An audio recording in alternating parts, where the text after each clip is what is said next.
Panggilan untuk Yudi dan Afia segera masuk ke kelas 8B. Ditunggu Pak Agus.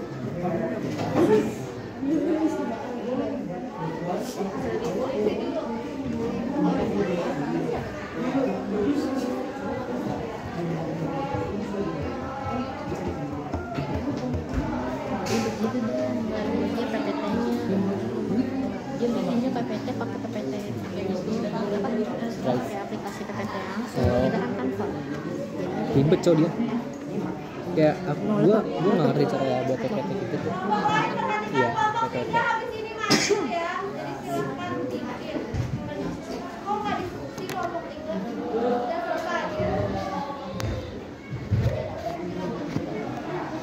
Assalamualaikum warahmatullahi wabarakatuh. Waalaikumsalam warahmatullahi wabarakatuh. Selamat siang, salam sejahtera untuk kita semua. Om Swastiastu, Namo Buddhaya, Salam Kebajikan. Pada kesempatan kali ini kami dari kelompok 2 akan mempresentasikan tugas kami yaitu tentang lempeng tektonik. Oke, tapi sebelumnya saya punya pantun nih. Di atas kusen ada buah durian. Masak cumi dicampur nasi. Untuk kopi yang paling keren, izinkan kami memulai presentasi. Oke. Dan di sini juga ada anggota kami, yaitu ada saya sendiri, Aisyana, Amira, Cantika, Afifah, dan Kaila. Oke, selanjutnya nih, sebelumnya kita harus mengetahui dulu ya apa arti litosfer. Litosfer artinya adalah bagian dari kerak bumi dan merupakan mantel terluar dari bumi.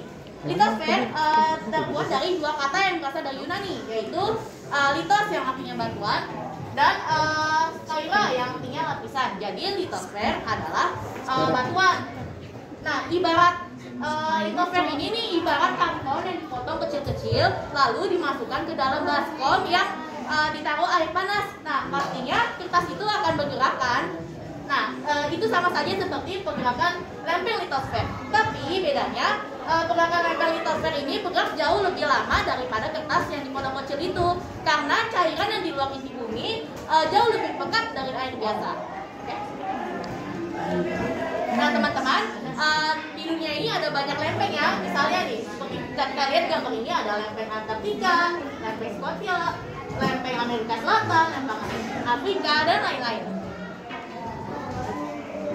Nah, jika kita balik ke zaman dahulu, di mana di saat itu ada teori yang menyebutkan kalau bumi itu hanya terdiri dari satu daratan saja, yang disebut Pangea. Nah, teori tersebut muncul dari seorang meteorologi yang berasal dari Jerman pada tahun 1915, yaitu oleh Alfred Wegener, yang akan dibacakan oleh Afifah.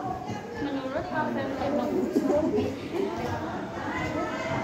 Alfred Wegener, ahli meteorologi dari Jerman pada tahun 1915, ia menyebutkan satu daratan ini sebagai Pangea. Pangea berasal dari kata Yunani yang artinya satu bumi. Ya, jadi menurut teori Alfred Wegener tadi, Pangea itu terpecah menjadi dua bagian, dua daratan besar, yaitu bagian pertama namanya adalah Gondwana yang terdiri dari Afrika, Australia, Amerika Selatan, Antartika, dan India. Lalu bagian yang kedua namanya Laurasia yang terdiri dari Eropa, Amerika Utara, dan sebagian besar negara Asia. Nah, kemudian teori Alfred Wegener ini disebut menjadi teori lempeng tektonik ya. Nah, jika kita lihat dengar dari teorinya si Alfred tadi, gambarnya ini ya, bisa kita lihat Pangea tuh tadinya tuh cuma satu daratan, lama-kelamaan dia tuh berpisah ya, dan lama-lama jadi jauh. Oke. Oke, selanjutnya ini ada 3 macam pergerakan lempeng yang akan dibacakan oleh Kaila. 3 macam pergerakan lempeng. 1. Pergerakan divergen atau saling menjauh. 2. Pergerakan konvergen atau saling bertumbukan.